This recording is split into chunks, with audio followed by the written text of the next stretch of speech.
네, 두 분과 함께합니다. 헬마우스 임경빈 작가 모셨고요. 어서 오세요. 안녕하세요. 미디어오늘의 노지민 기자 모셨습니다. 어서 오세요. 안녕하세요. 네, 오늘도 헬마의 발제로 시작해 보겠습니다. 네, 이번 주에는 아무래도 우리 이제 언론 매체들에 대해서 좀 반성적인 시각이 필요한 한 주가 아니었나 싶어가지고요. 네, 이선균 씨, 고 이선균 씨와 관련된 보도들에 대해서 좀 짚어보려고 합니다. 저는 제목을 정하다가 이제 스캐빈저 언론 문제라고 좀 짚고 싶었는데, 오 스캐빈저. 네, 이거 이제 그 시체 처리 동물들을 두고 이제 스캐빈저라고 하죠. 네, 하이에나라든지 뭐 까마귀라든지 이런 동물들을 얘기하는 건데, 이 사안에 관련해서 이제 우리 언론 매체들이 보인 행태 중에 한 부분이 스캐빈저들을 좀 닮아 있는 건 아닌가라는 생각이 좀 들었습니다. 네, 그래서 이제 처음부터 어떤 식으로 이게 전개가 됐는지를 이제 대목대목별로 좀 짚어볼 필요가 있어 보이는데, 네, 저도 사실 10월 19일 그날 그 경기신문의 단독 보도를 인터넷 커뮤니티에서 접하는 걸로 이 사건을 처음 알게 됐는데, 네. 제목이 그랬습니다. 톱스타 L씨 마약 혐의로 내사 중, 이런 제목이었고요. 네. 내용 자체는 뭐 이렇게 그 뭐 깊이 있는 그런 어떤 그 추적 탐사 보도 내용이 아니고, 네. 간략한 인천 경찰청 발에 이제 흘려준 기사에 일단만 나와 있는 내용인데, 자극적인 어떤 단어들 중심으로 구성이 돼 있었습니다. 지금도 보면 이제 톱스타 L씨라고 돼 있어서 네. 이제 성 이니셜의 이제 첫 글자가 암시가 돼 있고요. 네. 그리고 유아인급의 연예인의 정보를 확보했다라는 대목이 나오고요. 굉장히 톱스타라는 얘기죠. 네. 그리고 당시에 이제 유아인 씨도 마약 관련 수사를 받고 있었기 때문에 이제 그 부분을 좀 강조하려고 했었던 표현도 보이고, 그리고 2001년 MBC 시트콤으로 데뷔한 후 수많은 드라마와 영화에서 주연급으로 활동했다. 이런 대목이 나옵니다. 사실 이 정도만 해도 구글 같은 포털 사이트에서 검색을 해보면 웬만한 정보가 나오거든요. 근데 이제 이 기사 하나에 그치는 게 아니라 오후가 됐을 때 10월 19일 오후에 추가로 기사가 하나 더 나오는데, 네. 이 두 개를 조합하면 완벽하게 누군지 알게 됩니다. 더 팩트에서 10월 19일에 냈던 단독 기사가 특유의 저음 목소리, 유명 영화배우 마약 투약 혐의 내사 착수, 이렇게 돼 있고요. 네. 이 기사 안에는 영화배우인 40대 남성 A씨가 등장을 하고, 특유의 저음 목소리와 뛰어난 연기력이라고 돼 있습니다. 네. 그러면 40대 남성이고 영화 배우 출신이고 특유의 중저음 목소리를 갖고 있고 2001년 MBC 시트콤으로 데뷔된 L씨로 하면 네. 이선균 씨가 나오거든요. 그래서 그날 오후에 뭐 좀 사정을 아는 기자나 관계자가 아니더라도 모두가 이름을 알게 되는 상황이 됩니다. 근데 이게 문제가 뭐냐면, 아직도 경찰은 내사 상태였기 때문에, 내사의 이제 다른 이름이 입건 전 조사인데, 입건을 하기 전에, 사건으로서 취급하기 전에 아직 좀 알아보는 단계에서 언론 매체를 통해서 사실상 실명이 유출되는 일이 일어난 셈이고요. 그거를 뭐 거의 그대로 받아 써서 10월 20일이 되면, 그 다음 날이 되면 이선균 씨의 실명 보도가 언론 지상에 오르게 됩니다. 여기서 짚어야 되는 게 내사 단계에서 기사화가 됐다라는 거거든요. 네, 그렇죠. 내사 단계라고 하는 게 무슨 이야기냐면, 우리가 이제 첩보가 있고 정보가 있잖아요. 네, 네. 첩보와 정보가 뭐 어떤 차이가 있냐면, 정보라고 하는 것은 여전히 그 뭐냐면 의심의 영역에 있지만 상당히 신빙성이 있는 나름 근거가 있을 때 거의 정보가 되는 거고, 첩보라고 하는 것은 말 그대로 카더라 수준에서 어떤 넘어서지를 못하는, 그렇다고 흘려버리기는 좀 약간 뭐한 이 정도의 수준인데, 내사 단계라고 한다면 결국 그 수준에 머물러 있다고 봐야 되는 거거든요. 정말 아무것도 아닌 게 돼서 끝날 수도 있는 거거든요. 내사라고 그렇죠. 하면. 내사 단계에서 이게 흘러가서 언론 기사화가 됐다. 근데 만약에 정말로 이때 일종의 언론 플레이가 경찰에서 있었다면 이건 심각한 문제거든요. 심각한 문제가 되는 거죠. 그죠. 그리고 뭐 아시다시피 내사 단계에서 이제 노지민 기자도 짚어주셨지만, 많은 사건들이 내사 단계에서 자체 종결 처리가 됩니다.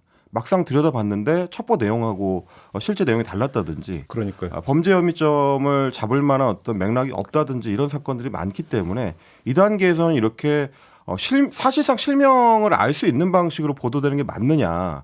그날 뭐 다른 뭐 경기신문이나 더 팩트 말고도 다른 매체들도 이 정보를 접했는데, 보도할지 말지를 판단하는 거는 결국 이제 언론 매체의 이제 결정인 거고요. 네. 어느 수준으로 노출할 것인가 하는 것도 이제 매체의 결정인데, 이렇게 되는 게 맞았느냐, 저는 첫 단계부터 좀 짚어볼 필요가 있다고 생각을 하고요. 근데 사실 뭐 이제 그 뒤부터는 뭐 저희도 이제 대충 알지만 엄청나게 기사가 쏟아진 거잖아요. 그렇습니다. 이제 물량 부분을 좀 짚어보지 않을 수가 없습니다.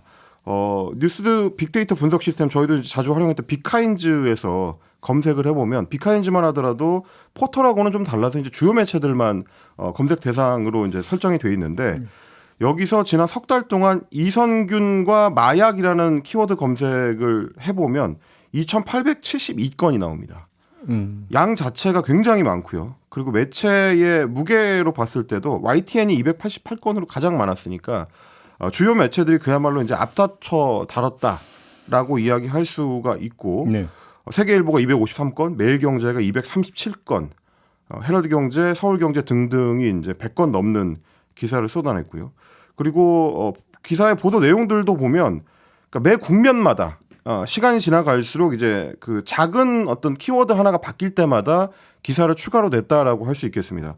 처음에 뭐 마약 성분 검출을 위해서 이제 간이 검사를 했을 때 기사가 쏟아지고 간이 검사가 음성이 됐을 때 또 이제 기사가 많이 나오고요. 그러고 나서 이제 정밀 검사를 해야 된다라는 경찰 측의 입장이 나오면 또 역시 기사가 쏟아지고 정밀 검사 음성이 나왔는데도 추가로 뭐 겨드랑이 털을 뭐 어떻게 해야 된다느니 뭐 그 측정할 때 무게가 부족해서 추가로 뭘 해야 된다느니 이런 얘기마다 다 계속 받아 쓰는 그런 방식의 이제 소위 뭐 엄밀히 말하자면 이제 기사를 거의 동원하는 수준의 기사 양이 이제 쏟아졌다. 그러면서 이제 세부 묘사에 들어가는 거잖아요. 그렇습니다. 그때부터 정말 문제가 시작되죠, 이제. 그러니까 디테일한 묘사들이 들어가게 되면 기사를 접하는 그 독자들 입장에서 봤을 때는 뭐가 있는 것처럼 이제 느끼기 쉽게 되는 거고요. 혐의를 좀 더 이제 또렷하게 인식하게 되면서 사실상 유죄 확정 분위기로 흘러가는 몰아가는 어떤 분위기가 형성되게 되는 거죠. 그러니까 양만 보더라도 저는 좀 비교를 해보고 싶은 게 이제 역시 마찬가지로 마약 관련 사건이었던 거고 그리고 심각성의 정도로 따지자면 현직 검사가 가족의 그 마약 사건을 덮어주려 했다는 의혹이 씌워져 있는 이정섭 검사의 천안 마약 사건 관련해 가지고 같은 기간 동안에 검사를 해봤더니 총 기사 건수가 112건이고요. 그 기사의 상당수가 이선균 씨나 뭐 가수 지드래곤의 보도에 이정섭이라는 이름이 언급되는 수준이었습니다.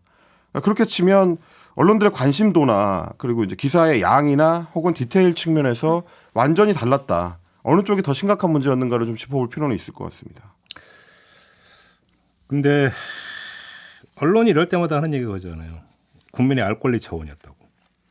그러니까 저는 좀 그 부분을 알 권리라는 단어만 적용을 하면 뭐든지 다 써도 된다라고 이제 생각하는 문제를 좀 짚어야 된다고 보는 게 어제 연합뉴스를 비롯해서 여러 매체에서 보도했던 게 이 공개 소환 문제였습니다.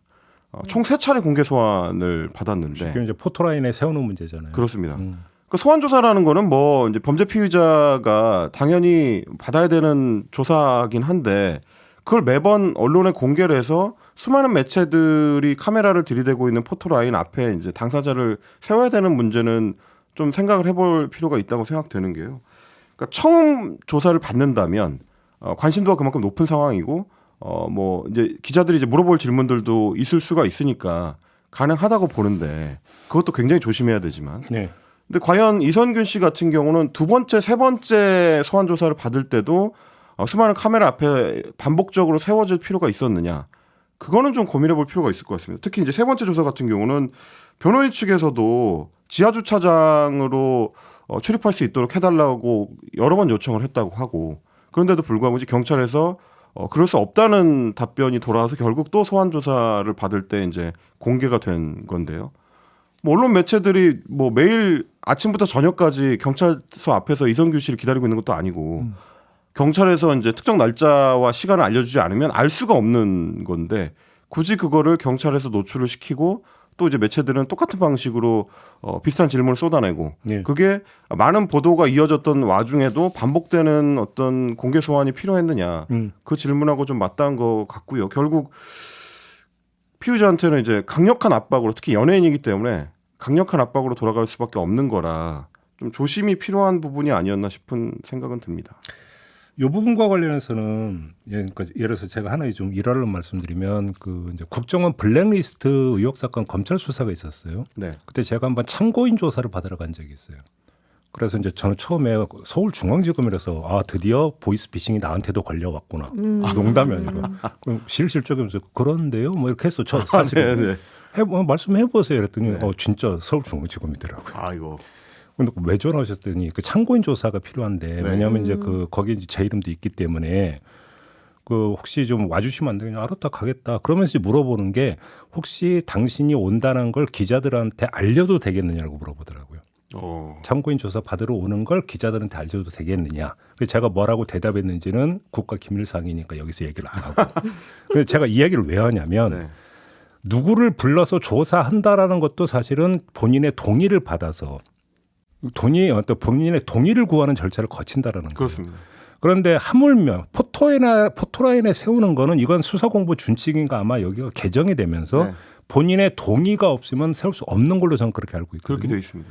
그런데 결국은 지금 나오는 이야기를 해보면 변호사 이제 고 이성균 씨 쪽 변호사가 그런 얘기를 들어 첫 번째와 두 번째는 뭐 그러는 해서 응했는데 세 번째는 아니었는데 경찰이 거의 강권하다시피 했다. 그렇습니다. 이게 성립이 안 되는 얘기거든요. 엄밀하게 얘기를 하면.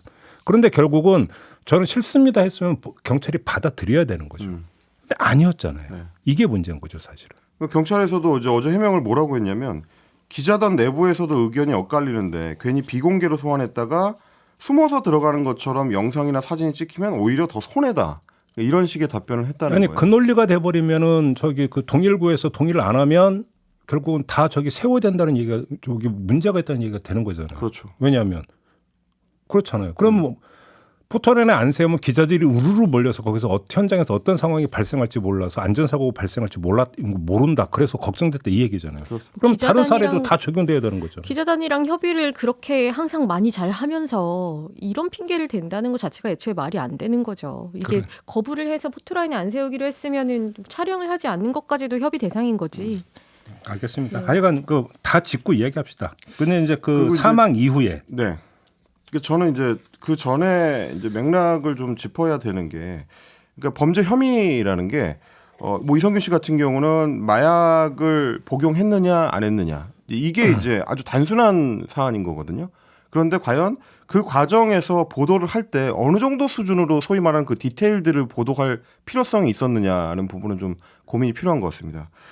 특히 이제 11월 들어가지고 경찰이나 혹은 뭐 그 주변을 통해서 이제 흘러나오는 정보의 밀도, 그게 굉장히 짙어지는데 이 정도까지 우리가 알 필요가 있을까 싶은 내용들이 언론을 통해서 소개가 되거든요. 예를 들면 11월 24일에 있었던 KBS 뉴스9의 보도입니다. 뭐 뉴스 보도 제목은 유흥업소 실장의 5차례 투약 진술을 소개하는 내용으로 되어 있는데 거기에 아주 사적인 대화가 녹취 파일을 통해서 이제 등장을 하거든요. 뭐 좋아한다느니 만다느니 뭐 이런 식의 그 대화 내용이 직접 노출이 되는데 이거는 마약 혐의하고는 전혀 무관한, 그리고 과연 그 마약을 복용했느냐 여부를 따질 때도 필요한지 전혀 알 수 없는 그런 내용들이 뉴스 보도 내용에 이제 굳이 삽입이 되어 있다라는 거는 저는 사실 공영방송에서 이 내용을 노출시켜야 될 이유가 무엇이었나를 되묻지 않을 수가 없거든요. 과연 이게 마약 혐의를 입증하는 데 있어서 필요한 정보냐. 그게 과연 국민들한테 알려져서 어떤 알 권리를 충족시키기 위해서 꼭 필요한 정보였느냐. 그리고 이게 어떻게 데스크를 그대로 통과를 해가지고 KBS의 메인 뉴스에 노출될 수가 있느냐.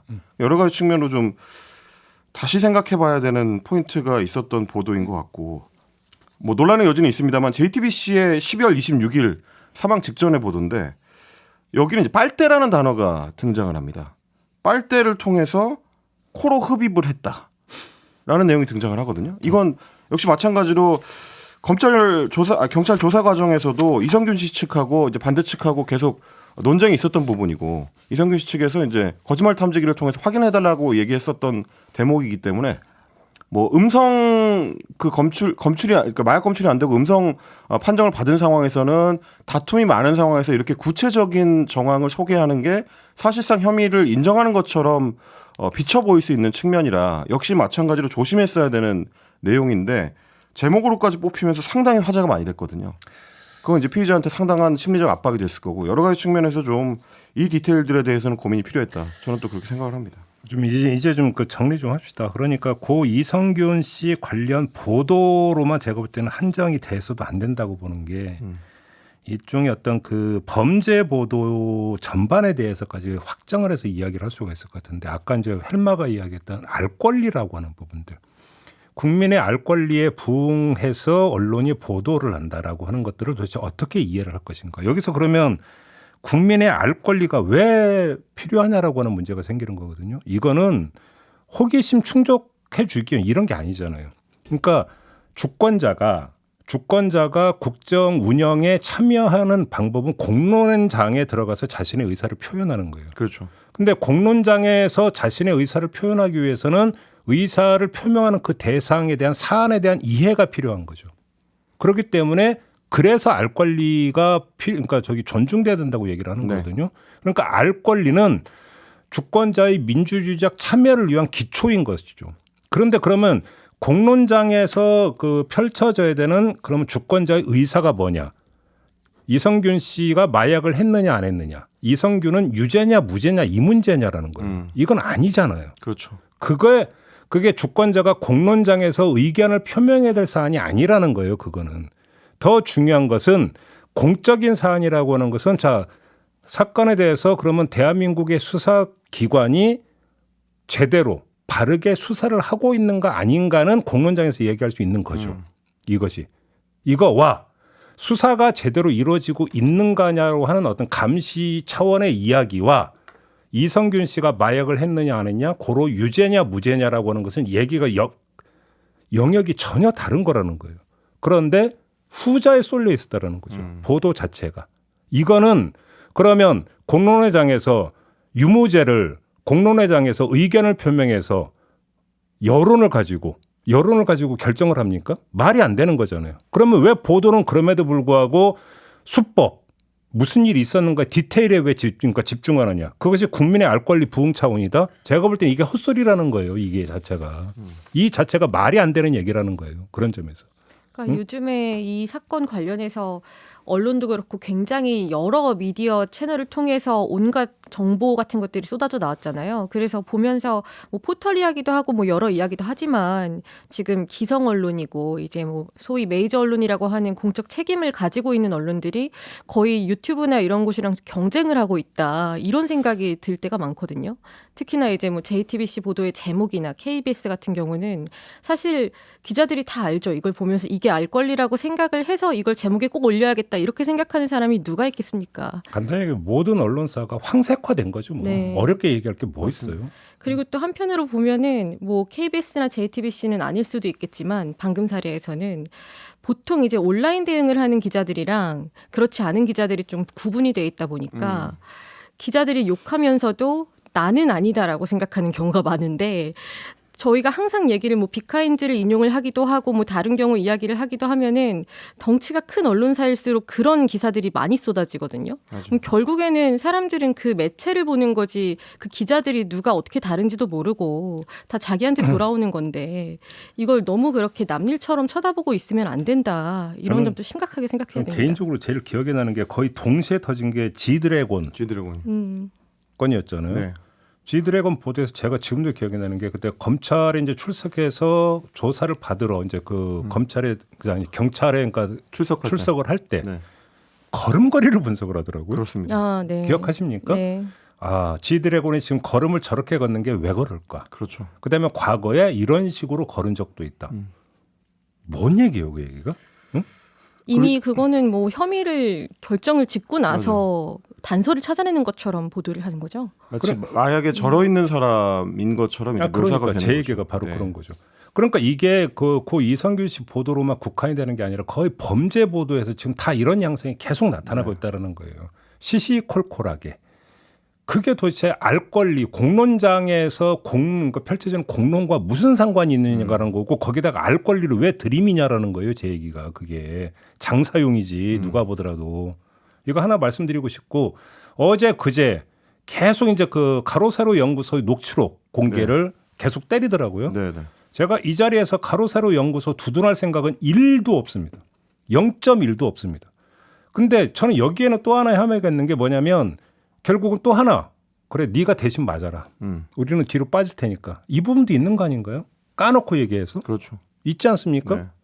저 가로세로 지금 편드는 얘기 절대 아니에요. 근데 그거를 앞세우고 자기들은 뒤로 빠지겠다라는 거잖아요. 이게. 지적은 할 수 있죠. 그런데 왜 그것만 지적하냐는 질문이 같이 나오죠. 그러니까요. 이게 자기만성- 비겁한 거 아닙니까? 자기 반성이 우선돼야 되는 거고. 그러니까요. 그리고 이제 저는 이 부분은 좀 짚고 싶었는데 죽음 이후에 이제 존중의 문제입니다. 결국 사망하고 나서 이제 부고 기사들이 나오는데 뭐 속보 이후에 이제 나온 부고 기사들의 제목을 보고 좀 놀란 게 20여 년을 배우로 살아왔던 사람의 인생을 이제 요약하는 게 부고 기사의 헤드라인일 텐데요. 연합뉴스의 헤드라인이 이랬습니다. 마약 혐의 배우 이선균 차 안에서 숨진 채 발견 이렇게 되어 있고요.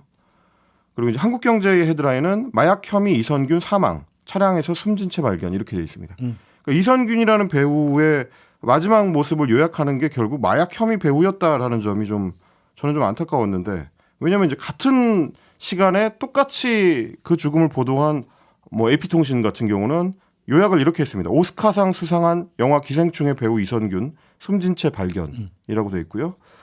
알자지라 같은 경우는 한국의 배우 영화 기생충의 스타 이선균 48세로 사망 이렇게 영화 제목을 뽑았습니다. 네. 그거는 결국에 한 사람의 인생을 요약해서 그 사람을 소개할 때 마지막으로 독자들에게 소개할 때 어떻게 소개하고 싶은가의 문제인 걸 거고 죽음에 대한 존중의 문제랑도 저는 연결이 된다고 생각을 해가지고 헤드라인까지도 참 마지막까지 우리 언론들이 참 야박하다.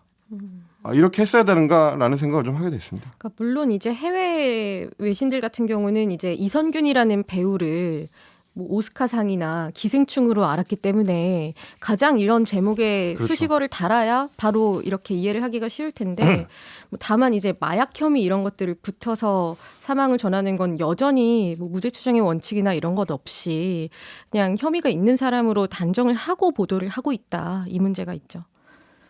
그러니까 이제 저도 이제 그 프로그램 진행자이다 보니까 이제 매일매일 어떤 아이템을 다룰 것인가는 네. 항상 이제 어떤 직업적 관심사고 일상 아니겠습니까? 그러다 보면 감도 생기잖아요. 이걸 다루면 클릭 수가 올라간다. 그렇죠. 그 감이 없으면 그게 문제인 거죠, 사실. 까놓고 이야기를 해서. 그래서 이걸 다루고 싶은 욕구가 들 때가 솔직히 있어요. 그러면 뭐 접속자 늘어나고 뭐 하고. 그런데 거기에 빠져버리면 제가 볼 때는 대책이 없다라는 거죠. 그래서 그러니까 저도 이제 저희 제작진하고 종종 그런 얘기를 해요. 뭐 최근에도 몇 개 그런 어떤 그 예를 들어서 조회수 올리는 게 딱인 그런 사안들이 불거진 적이 있어요. 과연 다뤄야 될 것이냐 말아야 될 것이냐. 우리는 다루지 말자. 이거는 제가 조금 전에 말씀을 드렸던 이 공론에 붙여질 사안이냐의 문제가 하나가 있고 또 한 가지는 이게 흥미 위주로 흐르지 않고 그러면 경찰 수사에 대한 어떤 점검 차원에서 우리가 다룰 수 있는 여지가 있느냐. 있다면 나는 다룰 수 있다고 보는데 그럴 여지가 있느냐. 또 이런 문제도 있거든요. 다루지 말자. 거의 안 다뤘어요, 저희는. 네. 근데 제가 이 이야기를 왜 하냐면 그게 유혹거리가 된다라는 거예요. 특히나 과당 경쟁에 내몰리고 있는 대한민국의 언론 구조에서. 그렇죠. 근데 이해를 하는 거와 용납하는 것은 전혀 다른 문제 아니겠습니까? 근데 그게 저널리즘의 가치를 저당 잡혀서 하는 거라면 그걸 어떻게 두둔해 줄 수 있고 어떻게 정당화할 수 있겠어요? 그건 아니지 않습니까? 특히나 그렇게 유튜브를 비웃잖아요. 그렇죠. 언론이. 근데 자기들이 뭘 다르게 하느냐라는 거예요. 자기들이 뭐가 다른데요, 그런 점에서. 반성해야 된다 이런 말씀 드리는 겁니다. 이렇게 마무리하고요. 이번에는 노지민 기자 발제로 넘어가겠습니다.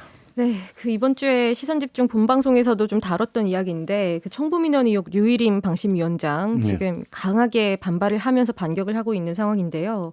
우선 26일에 개인명의 보도자료를 내서 보호돼야 할 개인정보 불법 유출은 중대 범죄 행위다 이렇게 밝혔고 그리고 여기에서 사과를 했는데 이 사과 대상이 불법 유출로 고통 겪으신 민원인 국민께 깊은 사과. 였습니다. 그러니까 이 민원인의 개인정보가 유출된 것을 사과하는 거지 이런 논란이 불거진 것에 대해서 위원장으로서 뭔가 유감 표명이나 사과를 하는 게 아니었던 거고 그리고 또 언론을 향해서 한 부분이 의미심장했는데 이 불법 유출될 정보에 근거해서 확인되지 않은 내용 기사화하거나 이를 확인 없이 인용 보도하는 행위는 제2의 뉴스타파 허위 조작 녹취록과 인용 보도다. 이러면서 사실상의 보도 지침 같은 입장을 낸 거죠. 네, 그리고 이제 27일에는 그 공익신고자에 대해서 개인정보보호법 위반 혐의로 수사의뢰서를 검찰에 접수했다고 발표하기도 했고, 그리고 지금 정말 이 내부에서 우려가 깊어지고 있는 건 이 제보자, 공익신고자 색출을 하려는 움직임이 본격화됐다고 하는데, 이 방심위 내부에 특별 감찰반이 편성됐다고 하거든요. 그런데 이걸 그래서 누가 조사하는지, 그리고 감사 대상이나 범위가 어떻게 되는지 이게 전혀 알려지지 않고 있다고 하고, 그리고 사실 이제 내부에서 감찰을 하거나 감사를 하면은 누가 이걸 제보를 했는지 되게 쉽게 찾을 수 있는 구조라는 점에서도 우려가 있는 것 같더라고요. 이 시스템의 로그 기록 같은 것들을 확인할 수 있으니까. 그래서 지금 이제 내부에서 직원 입막음에 나섰다, 뭐 적반하장이다, 이렇게 좀 강한 반발이 나오고 있는 상황입니다. 어디서부터 얘기를 해야 될까요? 이 문제. 이게? 근데 이렇게 언론에 대해서 강하게 대응을 하면서 또 언론을 피해 다니시는 거는 전 좀 이해가 안 되더라고요. 그 26일에 그렇게 입장을 내시고 이제 입장 내시기 전이기는 하죠. 그 화물칸 엘리베이터 타고 올라가셨다고 하는데 네, 맞아요. 예, 취재진과 이제 마주치지 않으려고 하는 걸로 그렇게 보이고. 당당하면 네. 본인도 한번 포토라인에 쓰든지. 그리고 저는 되게 이렇게 노골적이어야 되나라고 생각했던 게 이 사무실 공간 내에 언론인이 허가 없이 들어오지 못하게 하고 불응하면 신고하라 이런 지시사항이 나오기도 했다고 합니다. 회의에서. 여러 가지 짚을 게 있는데 사실 본방에서도 이제 그 여러 가지 네. 점을 좀 짚었고 저는 이 말씀을 좀 드리고 싶은 게 이게 문제가 왜 심각하냐고 뭐냐면 민주주의는 사실은 완성된 다시 말해서 무결점의 어떤 그 정치 체제라고 이야기하는 사람 아무도 없거든요. 민주주의는 까딱하면 다른 데로 얼마든지 어떤 튈 수 있다. 그래서 그러니까 뭐 이제 그 학자나 이런 소리 껄핏하면 들으니까 나치의 집권 과정 이런 거 얘기하잖아요. 뭐 그러면서 민주주의라고 하는 것이 만병통치가 아니라 상당히 결함이 많은 제도다. 그럼에도 불구하고 그 이상의 제도가 없기 때문에 지금 민주주의가 운영되고 있는 것이다. 이 얘기를 많이 해요. 근데 여기서 이제 그래서 사실은 중요한 게 민주주의 규범이라고 하는 것들을 존중하느냐 안 하느냐가 대단히 중대한 문제다. 민주주의가 전체주의나 이런 걸로 흐르느냐 안 흐르느냐에 있어서 가장 핵심적인 문제가 바로 민주주의 규범의 존중의 문화. 이게 핵심적인 문제다라고 이야기를 하고 근데 규범을 자발적으로 존중한다면 민주주의의 그 문제점, 본질적 한계라고 하는 것들이 나올 수가 없죠. 그렇기 때문에 일정하게는 민주주의가 제대로 운영이 되기 위해서는 민주주의의 규범이 강제될 필요가 있다는 얘기들을 많이 해요. 그래서 이제 나오는 게 뭐냐면 수사기관의 정치적 중립성, 사법부의 정치적 중립성 그래서 나오는 이야기가 바로 그거거든요. 그렇게 놓고 보면 민주주의 기제 가운데 하나가 언론이잖아요. 그렇죠. 언론의 어떤 그 덕목이 저널리즘이 되는 거고 그렇게 놓고 본다면 방심이라고 하는 존재가 뭐냐라고 하는 게 여기서 되게 중요한 거예요. 방심이라고 하는 것은 민주주의 기제 가운데 하나인 언론 특히 방송이 정해진 규범 속에서 취재 보도 활동을 함으로써 민주주의의 정상적 작동에 기여하느냐 아니면 오히려 그걸 변질시키는 것이냐. 그렇죠. 이것들을 감시하고 제어하는 기관이다라고 하는 점에서 대단히 중요한 것이고 정치적 중립성이 그래서 요한다라는 거거든요. 근데 지금 그러니까 청부 민원 의혹 같은 경우는 한마디로 이야기하면 저는 그렇게 규정하고 싶은데 방심의 존재 이유 자체를 부정하는 사건이라는 거예요. 그렇죠. 이게 다른 게 아니라. 이것이 그럼 만약에 청부, 사주라고 하는 것들은 결국은 특정하게 방송 보도를 특정한 방향으로 규제하고 끌고 몰아가고자 했다는 의도가 여기에 깔려 있다라는 거잖아요. 그 자체가 방송의 공정한 어떤 그 관리 규제라고 하는 것들을 일탈을 해버린 거죠. 자기들은 방송의 공정성을 감시한다고 하면서 자기들이 공정성을 잃어버린 거잖아요. 이거는 뭐냐면 규칙을 깨는 거거든요. 그게 제일 심각한 문제인 거죠. 이게.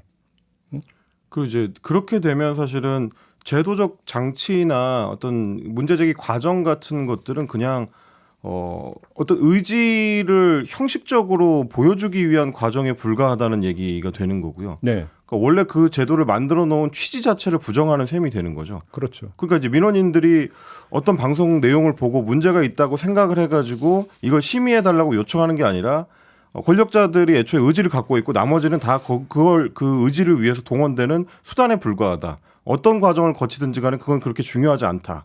이런 게 되는 셈인 거죠.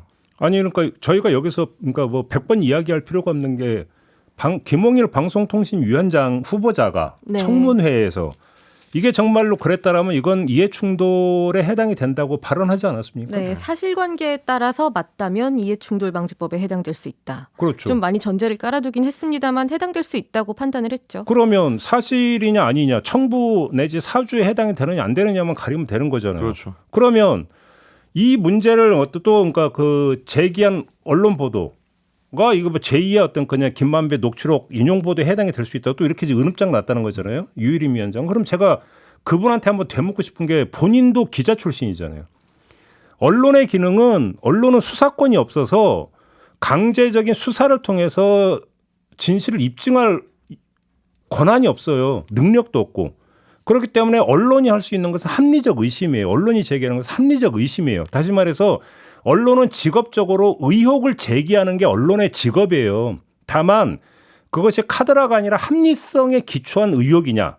그 뭐냐면 근거가 있는 의혹이냐 이거거든요. 그게 합리적 의심이에요. 그러면 아니 본인의 가족과 지인 15명이 등장하는 정황을 가지고 이 정황에 기초해서 청부 내지 사주 의혹을 제기 안 하면 이상한 거죠. 오히려 그게 이상한 거 아닌가요? 그렇죠. 그리고 이렇게 논란의 중심이 되고 있는 당사자가 보도를 하면 문제가 될 수 있다고 으름장을 놓는 것 자체가 권한을 남용하는 걸로 이어질 수 있는 거고. 그리고 그러면 방송은 아예 이거 보도하면 안 되는 거잖아요. 왜냐하면 과징금을 받게 될 테니까요. 그러니까 방송은 보도하면 안 되는 거잖아요. 그렇죠. 응? 지금 그리고 또 청부를 했느냐, 청탁을 했느냐, 뭐 사주를 했느냐, 뭐 이런 것도 중요한 포인트인 것 같은데 또 한 가지는 그러면 이런 우려가 있을 걸 알고 뭘 했느냐, 이것도 중요한 거거든요. 그렇죠, 그렇죠. 지금 보도가 되고 이제 신고서에 드러난 정황 같은 것들 뭐 이것도 확인이 디테일하게 필요는 하겠습니다만 최소 9월에만 2번 류 위원장에 대해서 이게 좀 바로잡을 수 있을 만한 기회가 있었거든요. 이제 9월 14일에 방심미 사무처장이 이 류 위원장 가족으로 추정되는 인물 민원 신청 현황을 보고를 했다. 뭐 이런 내용이 신고 내용에 포함이 됐고 그리고 또 이달 말경에 이 방심미 내부 게시판에 류일임 위원장님 뉴스타파 인터뷰 인용 보도 안건 심의 왜 회피하지 않으십니까라는 글이 올라왔거든요. 네.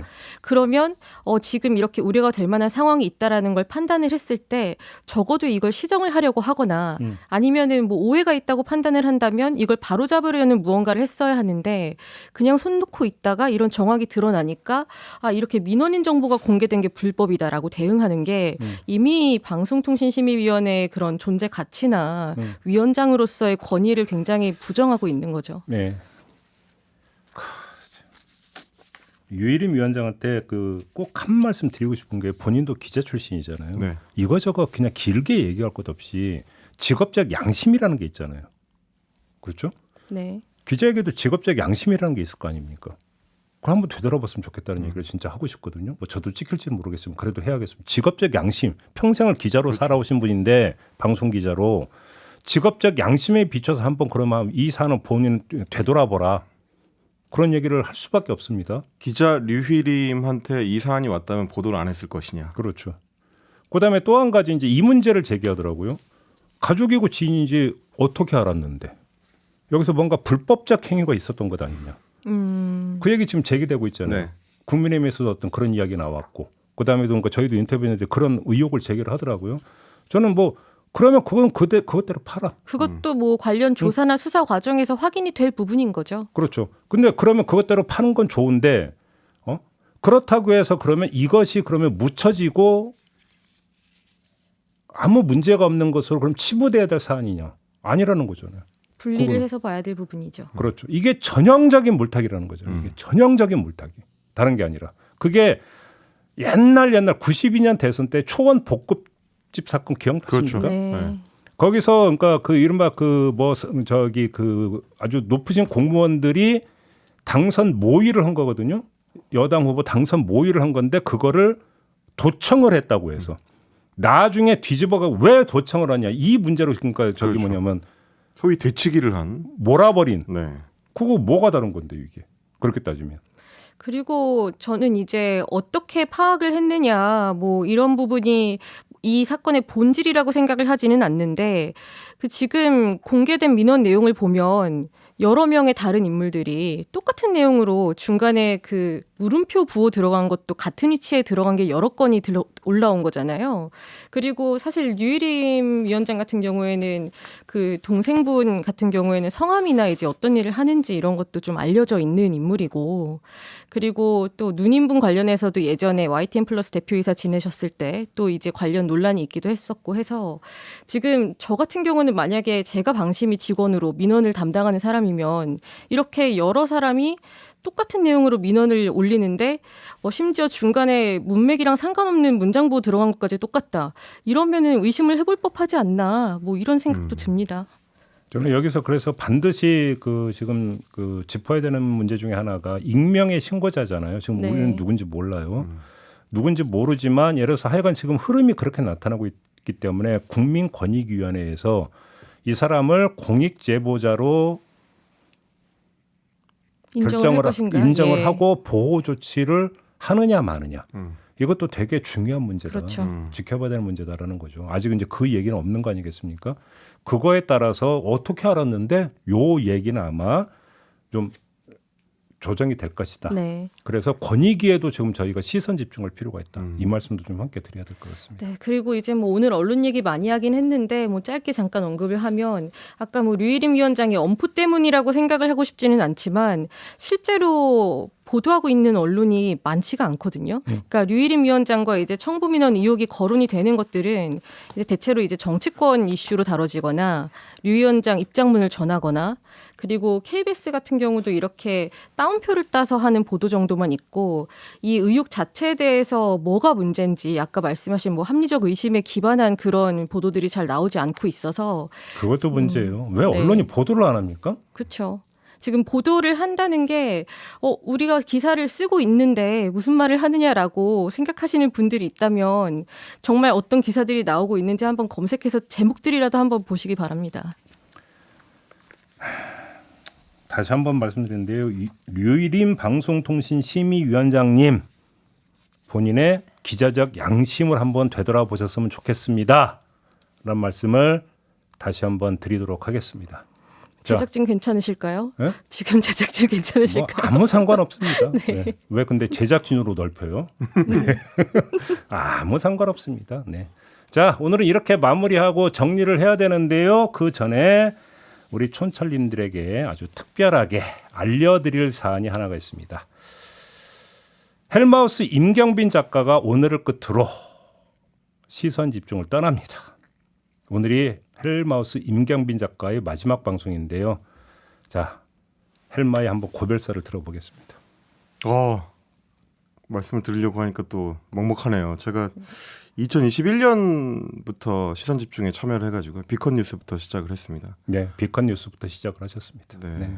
굉장히 좀 긴 시간 저희 이제 JB하고 함께하면서 출연자 중에서 이제 몇 안 되는 JB를 맛 갈굴 수 있는 출연자로서의 소임이 나름 있었다고 생각을 하는데 뭐 여러 이제 사정 때문에 뭐 우리 청취자분들과 함께할 수 없게 돼서 좀 안타깝고 또 JB와도 함께할 수 없게 돼서 존경과 또 아쉬움을 또 말씀을 좀 드리고 싶습니다. 그리고 언중유골 같은 경우는 제가 3년 가까이 함께 했었는데요. 지금은 워낙 좀 언론 환경이 급격하게 악화되고 있는 상황이라서 지상파에서 거의 유일하게 남아 있는 정통 미디어 비평 프로그램이라는 자부심이 있었는데 저 이후에 이제 뭐 새로 맡으실 분께서 더 훌륭하게 또 역할을 해주실 거라고 생각을 하고요. 예, 저는 또 다른 좋은 기회에 다른 좋은 자리에서 여러분과 또 함께 할 수 있는 시간을 가질 수 있었으면 좋겠습니다. 지금 한 분이 댓글을 달아주는데 이 닉네임 좀 읽어주세요. 노지민 기자. 두 번째 거. 우시마 호프? 그러니까 우시마 호프라고 읽어야 되는 네. 거 맞죠? 이분이 댓글을 달기를 왜 잘렸어요? 라고 지금 댓글을 달았는데 정확히 하세요.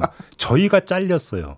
저희가 헬마를 자른 게 아니라 아닙니다. 저희가 헬마에 의해서 잘렸어요. 버림받은 거예요. 진실을 얘기했어요. 진실을. 사실 저는 이제 가능하면 더 오래 하고 싶은데 네.